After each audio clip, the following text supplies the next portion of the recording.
Hey guys, welcome back to my channel. It's your girl Gems and I'm back with another video. I almost said vlog. If you're new to my channel, welcome. My name is Gema. I'm a third-year medical student, born, raised, and currently studying in the Caribbean. So if you are a Caribbean medical student like myself and you're interested in these types of videos, please hit the subscribe button and don't forget to tap that notification bell. That way you will be notified every single time I upload a video. So the first tip that I have for new medical students starting in 2021 is to find a dedicated study area in your house.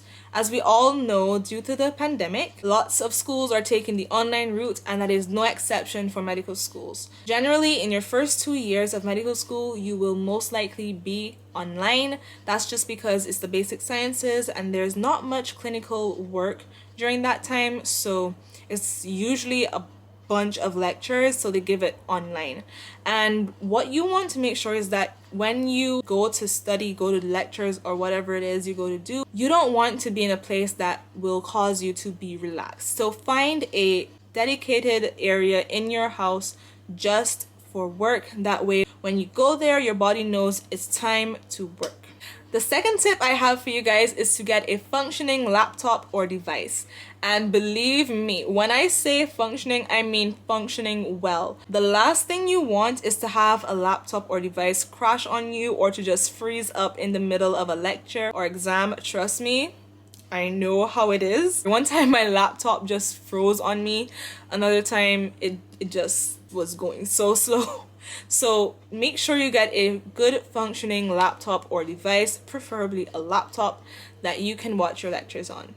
The third tip I have for you guys is to get an anatomy lab simulation app. Again, due to the pandemic, you're not able to really go into the anatomy lab. If you go to school overseas, you're probably in your home country, and again, you're not able to go into the anatomy lab. With anatomy, you need to be able to, get an appreciation for the structures, be able to really see it, and one thing that could really help out with that, not being able to go into the anatomy lab itself, is to have a simulation of an anatomy lab. Now, these apps are just generally really good because you get to move the structures around and, you get to isolate them, tap on them, get a definition about them, learn pretty much everything about them.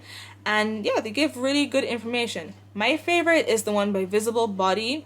I've talked about it on my channel before. I really love that app. It's a one-time payment, unlike others that I've seen. It's not a subscription-based thing, so you just pay for the app once and then that's it. If you want, you can add extra features, but really and truly what it comes with is just fine. And if you want, you could add the other things, but I really love what it comes with and what it offers just by paying the one-time payment. Tip number 4 is to pay attention to your class group chat messages. I know it seems a bit obvious, but if you're not someone who is accustomed, to checking their phone all the time or to even having a class group chat, it may seem like kind of ridiculous to even have a class group chat, but a lot of the time important announcements are posted in the class group chat, so just please be sure to check that. And especially now more than ever, because no one is really announcing important info during or after class anymore, because you just go to lecture, you get the lecture online, and that's it.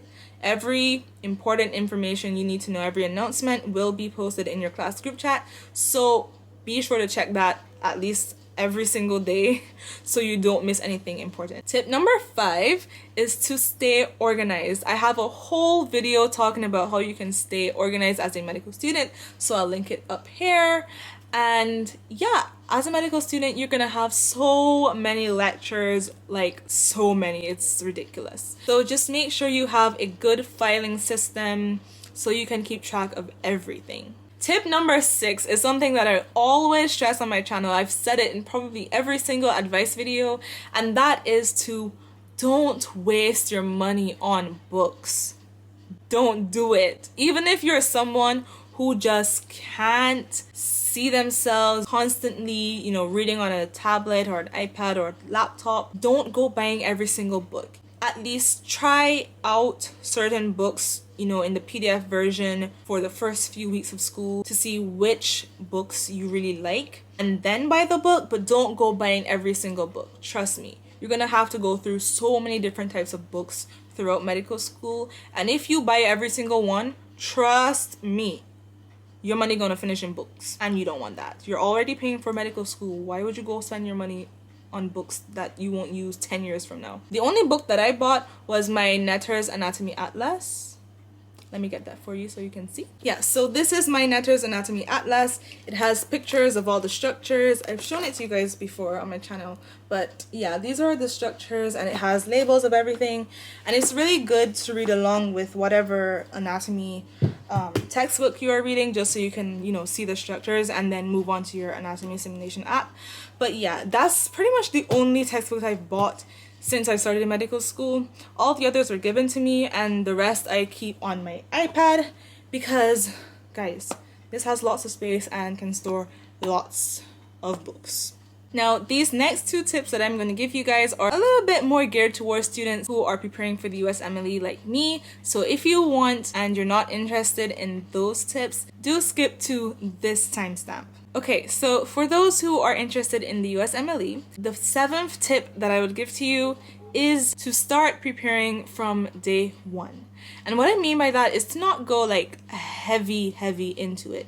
What I mean is that whatever you're studying in class, whatever subject it is, try studying it in your USMLE resources. I will be making a video for you guys on how I'm preparing for the USMLE. So if you are not subscribed already, do hit the subscribe button and make sure you tap that notification bell so you will know when I upload that video. But yeah, what you want to do is, so like if you are studying pathology at school, try studying pathology in your USMLE resources. What I use is Pathoma. So if you are studying neoplasia in school, study neoplasia in Pathoma. And this kind of brings me to my next point, which is if your classes are not mandatory like mine were not, and they're being recorded, skip them. Seriously, do yourself the favor, save the time, and just skip the classes. Study only from your USMLE resources. Trust me, they will correlate with what you're learning in school. Sometimes lecturers tend to have just a little bit more, but the questions that they give for final exams are typically the high yield stuff, which is what you get from your USMLE resources. So instead of studying twice, like going to the lectures in the morning and then studying for USMLE in the evening, and then maybe going over lectures that your class did during the day, just study for USMLE using your USMLE resources. It will save you lots of time, trust me, and energy. Because we all need that in medical school. My 9th tip is to schedule breaks. It is so easy to get burnt out in medical school, and you do not want that for yourself. You want to be studying, you want to have a good you want to have a good study schedule, but you don't want to burn out yourself. Make sure you schedule breaks within your schedule. Take at least 1 day per week as just a relaxation day to just chill, kick back, whatever. Make sure you do that, because I really don't want you guys to be burnt out from your very first year of med school. It is not worth it. Please don't. And the final tip that I have is to start using Anki or some other form of spatial repetition from early. Whether it's for USMLE, the PLABs, your own medical school exams, start Anki from early. At my school, how it is that we go through the 5 years of medical school, and then at the end of the 5 years, we take an exam called the MBBS exam, and that tests pretty much on everything from 1st to 5th year.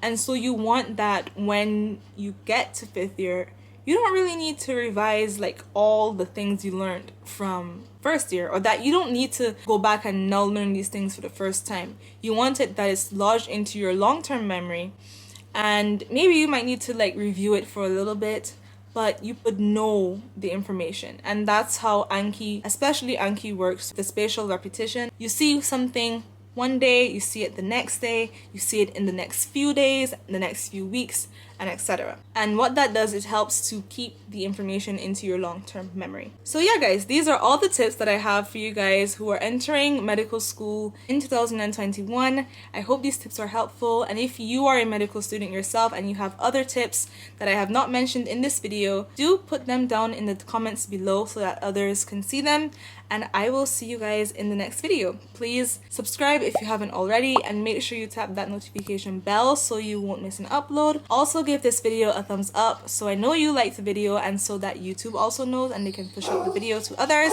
Sorry for my dog who's getting a bit excited right now, and I'll see you in the next video.